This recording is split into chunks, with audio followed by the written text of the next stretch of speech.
तो जब से हमने पीकी ब्लाइंडर्स सीजन 1 कंप्लीट किया है तब से आपकी कंटिन्यू बेसिस पे डिमांड आ रही है कि हम सीजन 2 कब से स्टार्ट करने वाले हैं। सो आपका वेट खत्म होता है, सीजन 2 आज ही से स्टार्ट हो रहा है। आज के वीडियो में हम सीजन 2 के एपिसोड नंबर 1 को बिल्कुल डिटेल में कवर करने वाले हैं एंड बाकी के एपिसोड्स भी आपको बहुत ही जल्द देखने को मिलेंगे। इससे पहले अगर आपने सीजन 1 नहीं देखा है तो उसकी प्लेलिस्ट बन के रेडी है, आप चाहे तो जाके देख सकते हैं। So without wasting my time anymore, let's start the explanation of Peaky Blinders season 2 episode number 1।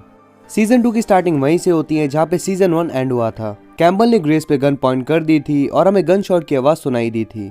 हमें लगा था कि कैम्बल ने ग्रेस को शूट कर दिया है, बट यहाँ पे हम देखते हैं कि ग्रेस ने अपने बैग में एक गन छुपा रखी थी एंड वो कैम्बल के पैर पे शूट कर देती है। मतलब कि जो गन शॉट की आवाज हमें सुनाई दी थी वो कैम्बल ने नहीं बल्कि ग्रेस ने कैम्बल को मारा था। एनीवेज इसके बाद ग्रेस ट्रेन में बैठ के लंदन के लिए निकल जाती है। इसके बाद हम देखते हैं कि अब 2 साल बीत चुके हैं। तभी यहाँ 2 लेडीज बेबी ट्रोलीज लेके गैरिसन पब के पास जाती हैं एंड उन्हें दरवाजे के पास रख के वहाँ से भाग जाती हैं। तभी यहाँ एक बहुत बड़ा धमाका होता है और पूरा पब उड़ जाता है। आफ्टर दैट हम देखते हैं कि पैंडेमिक के चलते फ्रेडी की डेथ हो चुकी है। इस पे टॉमी आके एक स्पीच देता है। वो कहता है कि फ्रेडी का ब्रदर इन लॉ बनने से पहले मैंने उसे प्रॉमिस किया था कि उसके मरने के बाद मैं उसकी ग्रेव के पास आके एक स्पीच दूंगा एंड ये प्रॉमिस उसने किया था जब वो लोग वॉर में थे। इसके बाद टॉमी एडा से बात करने लगता है। वो उसे कन्विंस करने लगता है बर्मिंघम वापस आने के लिए, लेकिन एडा वापस नहीं आना चाहती थी। फिर आंट पॉली यहाँ पे आती हैं और वो भी एडा को कन्विंस करने की ट्राई करती हैं, बट एडा उनकी बात भी नहीं मानती। टॉमी कहता है कि मैं हमारे बिजनेस को और भी ज्यादा एक्सपेंड करने वाला हूँ और ये काम नो डाउट बहुत ही ज्यादा डेंजरस है, लेकिन एडा वापस आने से मना कर देती है और वो कहती है कि अब ना तो मैं शेल्बी हूँ और ना ही थ्रोन, अब मैं टोटली फ्री हूँ, अपनी मर्जी की मालकिन। टॉमी आंट पॉली से कहता है कि आप एडा की टेंशन मत लो क्योंकि मैंने अपने कुछ आदमियों को उसका ध्यान रखने के लिए छोड़ रखा है।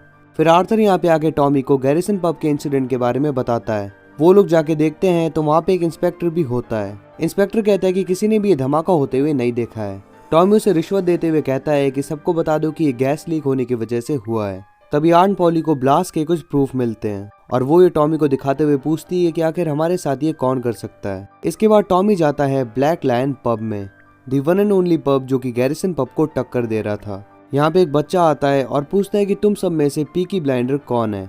आफ्टर दैट वो थॉमस को अपने साथ ले जाता है। यहाँ पे 2 लोग टॉमी को पकड़ लेते हैं और उसके मुंह पे कपड़ा डाल के उसे अंदर की तरफ ले जाते हैं। अब सीन शिफ्ट होता है पीकी ब्लाइंडर्स के गैम्बलिंग एरिया में। यहाँ पे जॉन पॉली से जाके पूछता है कि टॉमी कहाँ पे है। पॉली बताती है कि वो ब्लैक लायन पब में गया है।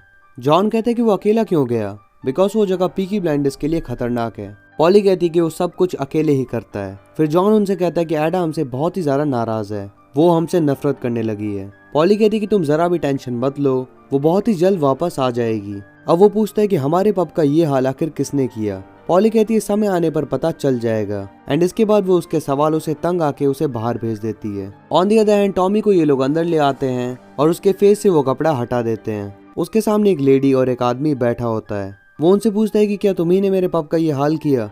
इसमें वो लेडी अलग ही बकर बकर चालू कर देती है। टॉमी भी उसे सीधे मुंह जवाब नहीं दे रहा था। तभी वो आदमी गुस्से में टॉमी के पास आता है और उसे गन से डराने की ट्राई करता है। तभी टॉमी उस लेडी से कहता है कि तुम्हारा नाम आयरीन ओ'डॉनल है और तुम्हारा एक बच्चा है जिसका नाम सैन है एंड फिर वो उसकी सारी कुंडली बता देता है। ही जस्ट वांट टू प्रूव कि अगर इन्होंने उसके साथ कुछ भी किया तो उनके साथ बहुत कुछ हो सकता है। तभी वो आदमी टॉमी पे गन पॉइंट कर देता है, बट डॉनल उसे शूट करने से मना कर देती है। एक्चुअली वो टॉमी की इस बात से इम्प्रेस हुई कि टॉमी अपने एनिमीज की अच्छी खासी रिसर्च करता है। फिर वो टॉमी से एक काम करने को कहती है। अब जब टॉमी बाहर आता है तो वो बहुत ही ज्यादा फ्रस्ट्रेशन में होता है, बट हमें अभी ये नहीं बताया जाता है कि टॉमी को आखिर क्या काम दिया गया है। इसके बाद टॉमी इंस्पेक्टर मॉसिक को अपने पास बुलाता है और उसे कुछ इंस्ट्रक्शंस देता है। जाने से पहले मॉसिक टॉमी को इन्फॉर्म करता है कि कैम्बल वापस आ रहा है एंड फिर वो यहाँ से निकल जाता है। इसके बाद हम देखते हैं चेस्टर कैम्बल को। वो लंगड़ाते हुए चल रहा था जस्ट बिकॉज ग्रेस ने उसके लेग पे शूट किया था। वो गवर्नर के पास पहुंचता है और यह गवर्नर उसे बताता है कि इस बंदे ने व्हाइट कैपल में एक आयरिश एक्टिविस्ट का मर्डर किया था और ये क्लेम कर रहा है कि इसे ये मर्डर करने के लिए आपने कहा था। बट कैम्बल इसे टोटली डिनाई कर देता है और गवर्नर से कहता है कि अगर तुमने ये बात और किसी को बताई तो याद रखना कि मुझे तुम्हारा एड्रेस पता है। नेक्स्ट सीन में हम देखते हैं आर्थर को जो कि एक्सरसाइज कर रहा होता है। तभी यहाँ फिन आता है और आर्थर से कहता है कि टॉमी ने तुम्हें फैमिली मीटिंग के लिए बुलाया है। इसके बाद हम देखते हैं कि सभी लोग मीटिंग में आ गए होते हैं, बट टॉमी अभी तक मीटिंग में नहीं पहुंचा है। तभी जॉन सभी से बात करना शुरू करता है।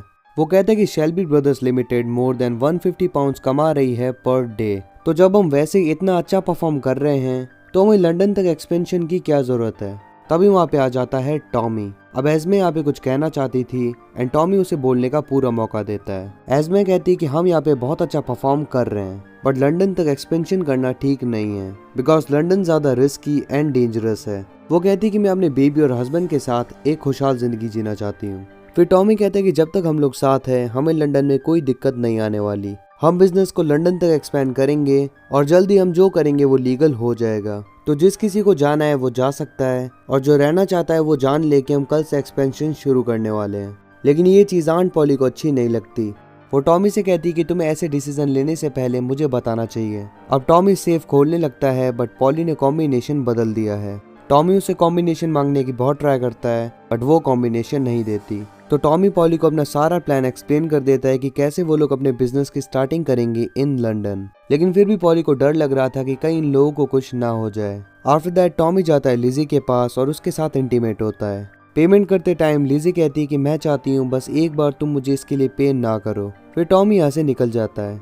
इसके बाद हम देखते हैं आंट पॉली को जो कि जिप्सीज के पास जाती है। एक्चुअली ये लोग जादू टोने जैसी चीज कर सकते हैं। तो पॉली उस लेडी को बताती है कि उसके बच्चों को उससे दूर कर दिया गया था। उसके बच्चों में से एक बेटा और एक बेटी थी। आजकल उसके सपनों में एक लड़की आ रही है जिसकी आंखें काली हैं जस्ट लाइक हर एंड उसकी एज है 18।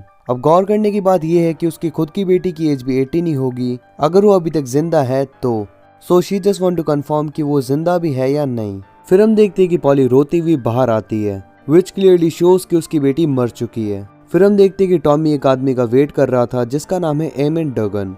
सबके यहाँ से जाते ही वो उसे शूट कर देता है। एक्चुअली जो लोग टॉमी को पकड़ कर ले गए थे उन्होंने उसे ये करने के लिए कहा था और इसीलिए टॉमी इतना गुस्सा था। फिर नेक्स्ट डे हम देखते हैं कि टॉमी आर्थर और जॉन के साथ लंदन के लिए निकल जाता है। ऑन दी अदर हैंड हम देखते हैं पॉली को। यहाँ पे एस्मे पॉली को बताती है कि जिप्सीज ने तुम्हें ट्रिक किया। उन्होंने तुम्हें वही बताया जो कि तुम पहले से बिलीव करती आ रही हो। ये सुन के पॉली शॉक हो जाती है एंड उसे पता चल जाता है कि एस्मे को सब कुछ पता चल गया है। वो उसे कहती है कि अगर तुमने ये बात किसी और को बताई कि मैं वहाँ पे गई थी तो मैं तुम्हें जान से मार दूंगी। वहीं दूसरी तरफ शेल्बी ब्रदर्स थोड़ी देर के लिए रुकते हैं एंड यहीं पे टॉमी उस बंदे को बरी कर देता है। इसके बाद फाइनली वो निकल जाते हैं लंदन के लिए। अब वो लोग पहुंच जाते हैं लंदन और जाते हैं एक बार में। तीनों भाई अपनी ड्रिंक्स ले रहे थे तभी एक आदमी इनके पास आता है और कहता है कि आपको यहाँ से जाना होगा बिकॉज यहाँ पे सबीनी गैंग के मेंबर्स भी बैठे हैं जिन्होंने आपको पहचान लिया है और वो चाहते कि आप लंदन से निकल जाएं। लेकिन पीकी ब्लाइंडर्स कब से डरने लग गए। सो यहाँ पे एक वॉर शुरू हो जाती है। तीनों भाई मिलके पूरी सबीनी गैंग को ढेर कर देते हैं। अब यहाँ के लोगों में पीकी ब्लाइंडर्स का खौफ आ गया था बिकॉज उन्होंने अपने से भी पावरफुल गैंग को ढेर कर दिया। आफ्टर दैट वो तीनों यहाँ से निकल जाते हैं। एक्चुअली उनका यहाँ पे आने का मेन मकसद यही था कि वो लंदन में अपना खौफ पैदा कर सके। On the other hand Campbell जाता है मिस्टर चर्चिल के पास और उनसे कहता है अगेन टॉमी को चेस करने की परमिशन देने के लिए। एक्चुअली कैम्बल के अकॉर्डिंग टॉमी को फांसी होनी चाहिए। चर्चिल भी उसे परमिशन दे देता है। दूसरी तरफ टॉमी जाता है लिजी के पास और उसे जॉब ऑफर करता है अपने ऑफिस में एंड कहता है कि अब तुम्हें बाकी वर्क कंटिन्यू करने की कोई जरूरत नहीं है। मैं सब वो अपना प्रोस्टिट्यूट वाला काम पूरी तरीके से छोड़ सकती है। फिर वो जाता है पॉली के पास और वो उसे बहुत ज्यादा नाराज थी। वो कहती है कि तुमने जो लंदन में किया उसके लिए तुम बाकी आदमियों को भी यूज कर सकते थे पर तुमने अपने भाइयों को चूज किया। वो टॉमी को सबीनी का लेटर दिखाती है। मतलब साफ है कि वो बदला लेने जरूर आएंगे। दूसरी तरफ एडा को भी सबीनी गैंग के लोग पकड़ के अपने साथ ले जाते हैं और यहाँ पे जब टॉमी अपनी कार के पास आता है तो उस पे भी सबीनी गैंग के लोग अटैक कर देते हैं। टॉमी बहुत ट्राई करता है बट उन्हें बीट नहीं कर पाता। जॉन और आर्थर साथ होते ना तो बताते सालों को। अब गैंग का लीडर सबीनी टॉमी के पास आता है और उसका दांत निकलवा देता है। फाइनली वो बस टॉमी को मारने ही वाले थे पर तभी गोली चलती है और वो सभी वहाँ से भाग जाते हैं। ये था कैम्बल और उसकी बाकी पुलिस फोर्स। उसने टॉमी को बचाया बिकॉज वो उसे तड़पा के मारना चाहता है। So finally episode 1 ends here. Definitely पहला एपिसोड ही बहुत ज्यादा इंटरेस्टिंग है और मैं जानता हूँ कि आप लोग सेकंड एपिसोड के लिए बहुत ही ज्यादा एक्साइटेड होंगे। तो सेकंड एपिसोड में मैं आपके लिए बहुत ही जल्द लेके आऊंगा। फिलहाल के लिए if you enjoyed this video then make sure to hit the like button and press the subscribe button if you new on the channel. Share it as much as you can and if you have any query just comment down and let us know. So will see you in the next one. Till then peace up.